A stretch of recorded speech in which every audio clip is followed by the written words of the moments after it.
미사일이 개발됐다. 두 발을 발사해서 한 발은 성공하고 한 발을 중단시켰는데 사실상 성공이라고 할 수 있다. 현무사는 미사일 무게 제한이 풀리자마자 바로 개발했는데 사거리 제한이 풀리면 바로 개발할 수 있도록 오래전부터 기술 준비가 된 것으로 봐야 한다. 현무사는 2톤에 달한다. 어느 나라도 만들지 않은 무기인데 굳이 이런 무기를 만들 필요가 없기 때문이다.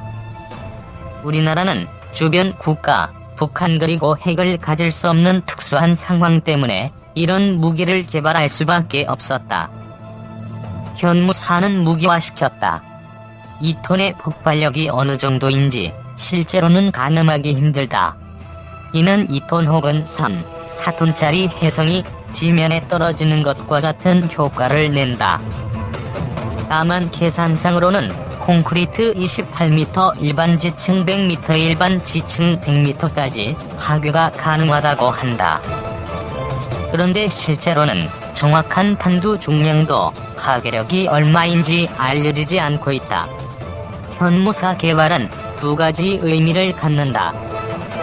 첫째는 우리나라 미사일 개발 기술이 세계 정상급이라는 점이다. 현무사는 탄두가 훨씬 무거운, 무게로 봤을 때 가분수 미사일이다. 이런 미사일을 쏘아 올리고 목표물에 정확하게 수직으로 떨어지게 할 수 있다는 것은 사실상 모든 미사일 개발이 가능하다는 것이다. 우리나라는 최정상의 미사일 기술을 보유하였다. 둘째는 북한뿐만 아니라 중국과 일본도 우리나라를 함부로 침략하기 어려운 군사력을 보유하였다는 증거가 된다. 이미 중국 밀리터리 방송에서는 현무사를 사심층 보도하며 상당히 위협적이니 무기로 보고 있다. 현무사를 양산해서 충분한 대수를 갖추고 잠수함 발사까지 준비하고 있다면 두려움의 대상일 수밖에 없다. 어차피 핵은 사용할 수 없는데 우리나라는 저기 지도부를 완전히 괴멸할 수 있는 무기를 지니고 있는 것이다. 정부는 현무44 개발 연구원들에게 상응하는 보상을 해서 더 우수한 미사일을 개발할 수 있도록 독려해야 한다. 그리고 최소한 400대 이상 양산해서 우리나라를 넘보면 최소한 지도부는 완전히 파괴할 저력이 있음을 보여주어야 한다. 아울러 사거리 제한이 완전히 풀리도록 지속적인 정치적 노력을 기울여야 한다. 우리나라에서 가장 좋은 무기는 최고의 미사일 전력을 갖추는 것이다. 항공모함을 만드는 것보다 이것이 훨씬 더 시급하다. 2. 백검, 현무서 SLBM까지 자주 국방의 날개 달다. 김정욱의 밀톡. 6.25 전쟁 휴전 이후 북한의 무력 도발과 군사적 위협은 계속되고 있다. 북한은 최근에도 노동당 대회를 기념한 열병식에서 신형 잠수함 발사 탄도미사일 등의 무기들을 공개하며 한반도의 긴장을 고조시키고 있다. 휴전 이후 지속되는 이 같은 상황에서 우리 군은 자주 국방력을 강화하고 북한의 위협에 적극 대응하기 위해 지난 1970년대부터 국산 무기 개발에 주력했다.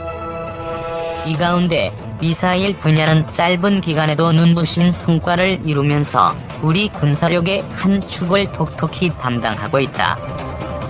국산 미사일 개발의 시작은 1960년대 후반으로 거슬러 올라간다.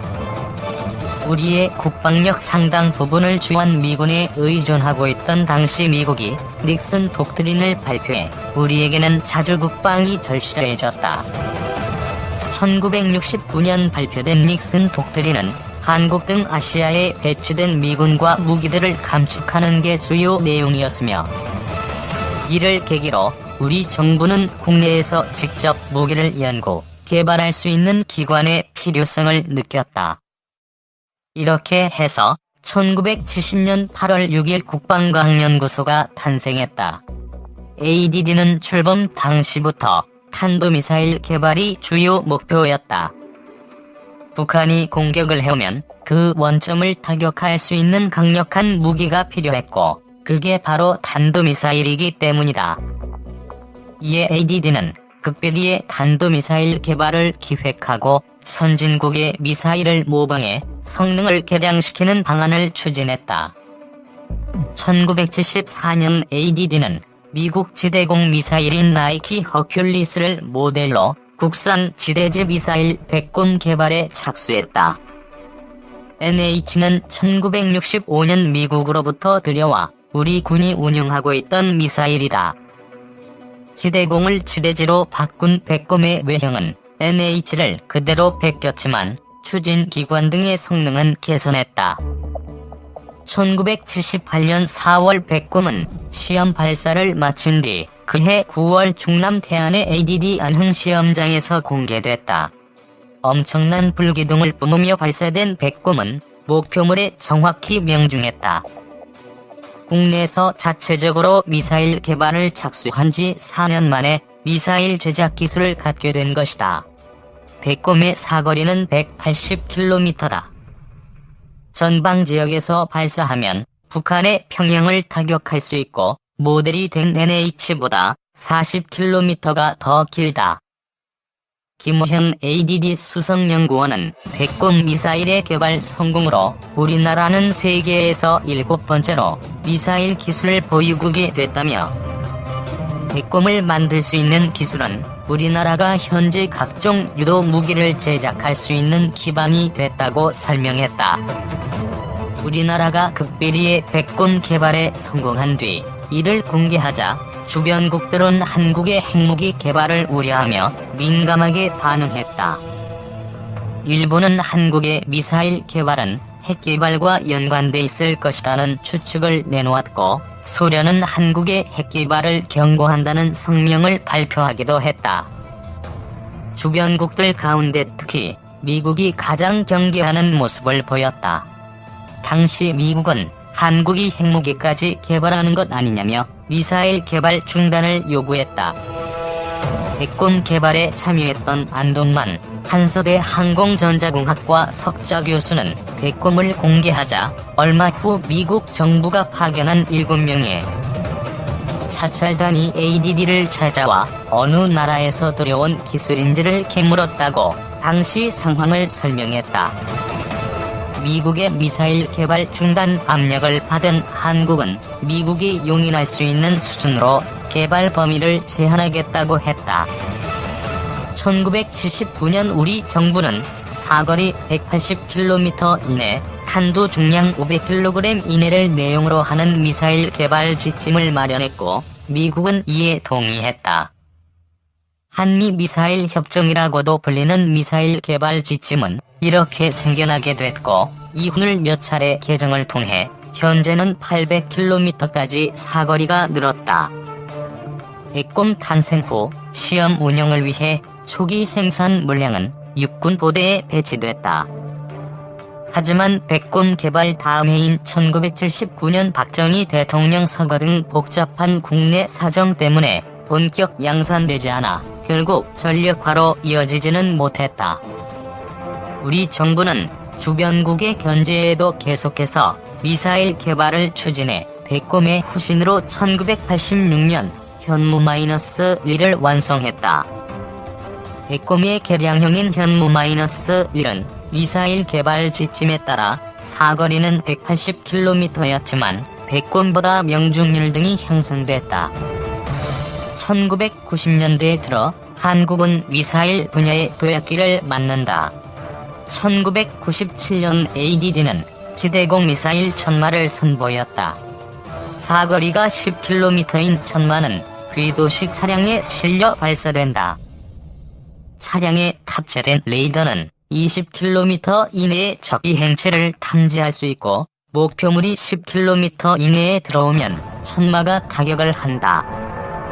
천마의 개발이 완료되자 ADD는 휴대용 지대공 미사일 개발에 착수했다. 사람이 직접 발사체와 미사일탄을 들고 다니면서 어디서든 적 항공기를 타격할 수 있는 휴대용 미사일을 2003년 개발 완료했다. 신궁이라고 명명된 이 무기는 사거리가 7km이며 개인이 휴대 운용할 수 있을 뿐만 아니라 차량이나 헬리콥터, 함정에도 탑재가 가능해 운용 방법이 다양하다. 신궁이 완성될 무렵 ADD는 또 다른 미사일 개발에도 박차를 가하고 있었다. 2001년 미사일 개발 지침이 개정돼 우리가 보유할 수 있는 미사일 사거리는 180km에서 300km로 늘었다. 이후 군사 전문가 마니아들 사이에서 사거리 300km 미사일을 만들 것이라는 추측은 있었지만 확인되지는 않았다. 2000년대 초반부터 소문과 추측만 난무했던 300km 미사일에 대한 관심은 멀어져가는 듯했지만 마침내 2012년 그 모습을 드러냈다. 국방부는 2012년 4월 그동안 베일에 가려져 있던 300km급 탄도미사일 현무-2A를 전격 공개했다. 군 관계자는 2012년 4월 초 북한이 사거리 6,000에서 7,000km로 분석되는 대륙간 탄도미사일을 공개 발사했다며 이열이 국민들이 불안해하자 국방부가 도발 억제 능력을 보여주기 위해 현무-2A의 존재를 알린 것으로 안다고 전했다. 현무-2A가 공개된 후인 2012년 10월 한미는 또 미사일 개발 지침을 개정해 우리가 보유할 수 있는 탄도미사일 사거리가 800km로 늘었고 우리의 미사일 개발 속도도 빨라졌다.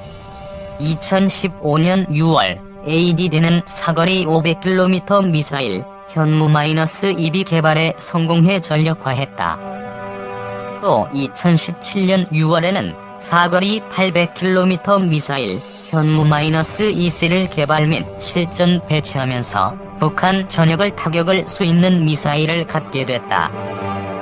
군 관계자는 지난해 여름에는 현무-2C를 업그레이드한 미사일 시험 발사에 성공해 전력화가 진행 중이라며 이 미사일의 사거리는 현무-2C와 같은 800km지만 폭발력이 높아 북한의 지하시설까지 확실히 파괴할 수 있다고 설명했다.